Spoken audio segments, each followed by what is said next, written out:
All right, good morning. It is August 5th, 2024. I'm here in between Chattanooga, Tennessee and Nashville, Tennessee, in kind of like a hilly mountainous area. So, last night, it is true, I was put in the back of a squad car. Here's a quick 5-minute version of the story, which took place over an hour and a half. But long story short, I'm driving from Florida back to Minnesota. I have to make a delivery for my brother. Anyways, and I had to pick up an item in Tennessee. So my plan was basically to spend the night in kind of like this woodsy area, go see a waterfall in the morning, and then pick up the item and then head my way back to Minnesota. Simple, fun, easy. That was my plans. However, about 9 o'clock at night, it was dark outside, and I get pulled over, I guess, for crossing over, apparently, allegedly, the center line. So anyway, I do the whole thing. I get pulled over. I give him the officer comes up. Here's the sheriff. I give him my license, my registration. He asks me what I'm doing. I'm like, well, I'm just here. I'm going to go see the waterfall in the morning, and I'm heading back to Minnesota. He goes, okay. So I get my license. I'm already prepped for it, my license, my registration, everything. He goes back, and he's gone a long time. He told me why he pulled me over. I didn't know what I did wrong. Maybe it was speeding. Anyway, so he's gone like 15 minutes at least. And usually when I get pulled over, it's always short.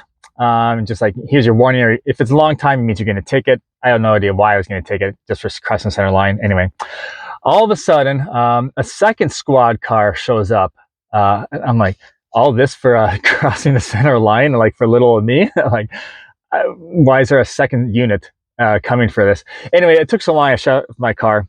He finally comes back up, and he's like, "So what are you doing?" It's like, "Yeah, I'm picking up an item. I'm going to Minnesota. Heading my way up there."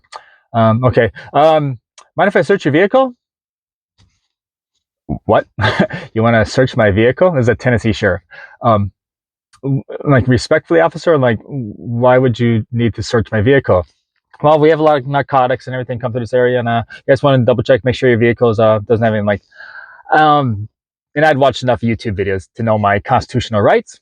I said, um, respectfully, no, I don't consent. I'm just curious why you feel you need to search my vehicle. He's like, well, we get a lot of stuff coming. I'm like, respectfully, no, I don't consent to a search. I just don't see a reason to search my vehicle for narcotics. There's just no reason to. Respectfully, officer.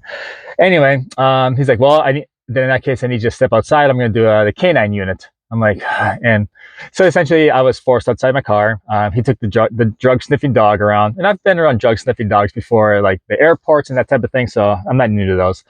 Anyway, so I'm standing next to the second officer, and by the squad car. It was my first time ever being pulled out of my car in my 46 years of life on a traffic stop to have my car searched for narcotics. Anyway, so I'm back there, and the drug sniffing dog's going around and around and around. And you know what? The dog triggered on something. It was basically like right kind of back in this area, just like about a foot behind the driver's window. And the dog obviously triggered on something.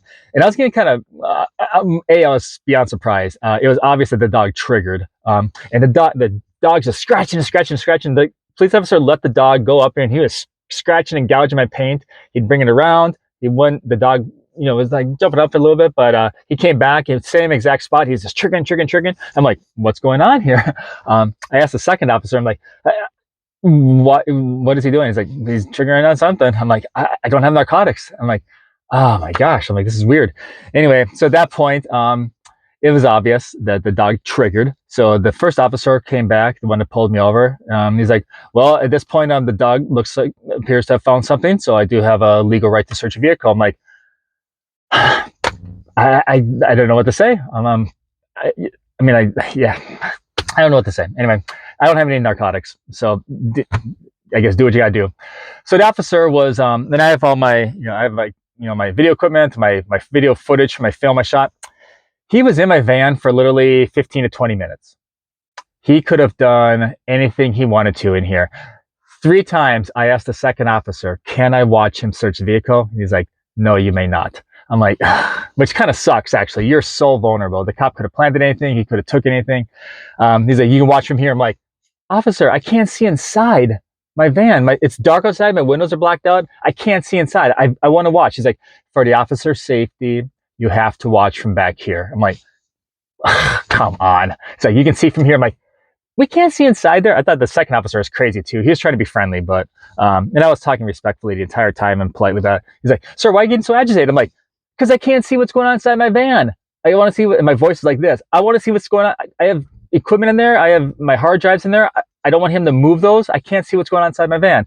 Sir, for the officer's safety, you have to stay back here. I'm like, oh, this sucks. Anyway, so the first officer finally came back. He's like, sir, yeah, we are actually going to put you in the back of the squad car now. I'm like, why? It's like, so if we're going to put you in the back of the squad car, sir. I'm like, so now I have to go back to the back of the squad car. Before I was just standing. Now I'm actually back of the squad car. You're in there. I've never ever in my entire life been in the back of a squad car. It's about the size of a phone booth, like a very, very small phone booth. It's got metal divider, and I'm sleeping, and I'm sitting. The dog is next to me on the seat. The stupid little dog that falsely and was in error said I have drugs in my car. So I'm back there, and I'm like, this is weird. I was just glad they didn't put me in cuffs. So the entire time I was being polite, because here's my ultimate goal. I just wanted to get out of there. So this took place over about an hour and a half. It was very weird. The last thing I wanted was for them to, because these guys weren't making that great of decisions, and I knew that. I just wanted them to like me, to believe me, and I just wanted to get back to my van and keep going on with my day and just write this off. So I could have made more of an issue out of this stuff, but I still wanted the officers to like me, because at the end of the day, I just want to get back in my van. I didn't want these guys to bring me into the office to the station for further questioning. I didn't want anything like that. And then I can't even lock my van. I can't do anything with my van because it just seemed like these guys were not making that great of decisions, these sheriffs in this small little county in Tennessee. So, and that was my main concern. I want to be able to, if that's the worst case scenario, I want to be able to lock my van, and I want to have my van, safe, because I don't want anybody to break in my van, my camera, anyway.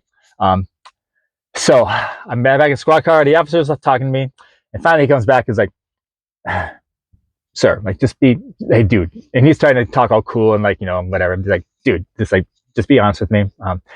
Do you have narcotics in the van? I'm like, no, I do not. I've said 100 times, I don't have any narcotics. Anyway, we chatted for a while. Finally, so the officer comes back. Now, quick fast forward story. For my movie, I'm a filmmaker if you haven't watched me before. For my last movie, I had a drug exchange scene in there. So on Amazon, I had bought some fake, it's called movie prop money. It's on, you can actually buy it at Amazon. So I had bought some for a drug exchange scene. And I had also Googled a kilo of cocaine. So I had also a wrapper in there. So actually, it's right back here. So in a scene in my movie, when it comes out, there is a bag that looks like this. And this is what the officer finds when he's in there. He finds this stacked up, and it's dark outside. He thought he had hit the jackpot. He had also found, because I had Googled that it made this, package of a kilo of cocaine. So he comes back all, officer hero, everything. He's like, so you want to explain this? I'm like, well, yes, I can. Anyway, I had to explain the whole thing. I'm a filmmaker. I did exchange. I'm like, look at the money. Like, it's fake money. Anyway, so they finally believe me.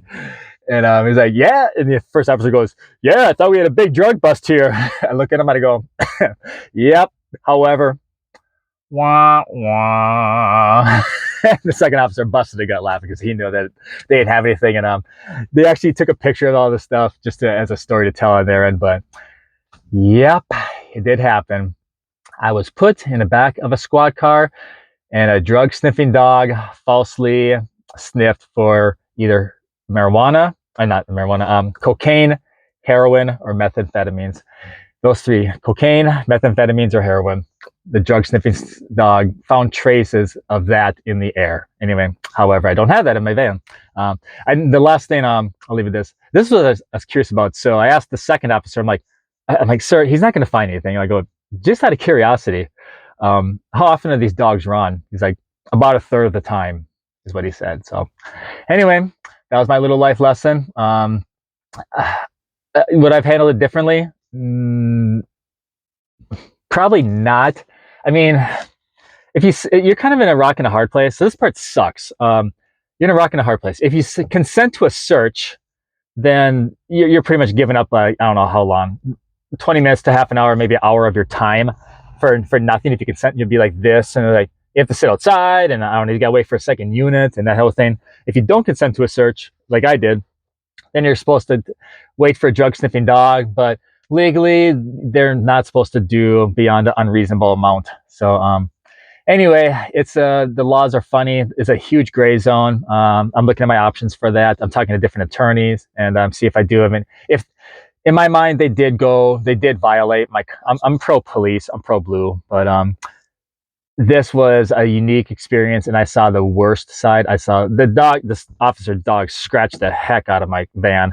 They are gonna reimburse me to a certain extent. The dog did thousands of dollars of damage with painting and gouging and leaving huge marks. And the officer was obviously negligent, allowing the dog to do that. So I do have some, I guess, legal recourse on that. And also, it looks like they did, in my opinion, violate my Fourth Amendment constitutional rights for unreasonable searches and seizures. But I'm seeing how far I can take that. So I'm talking to different attorneys because something was just not. I'm pro police, but something was just not right in this case. So anyway, that was my experience. So yeah. However, officers, wah, wah.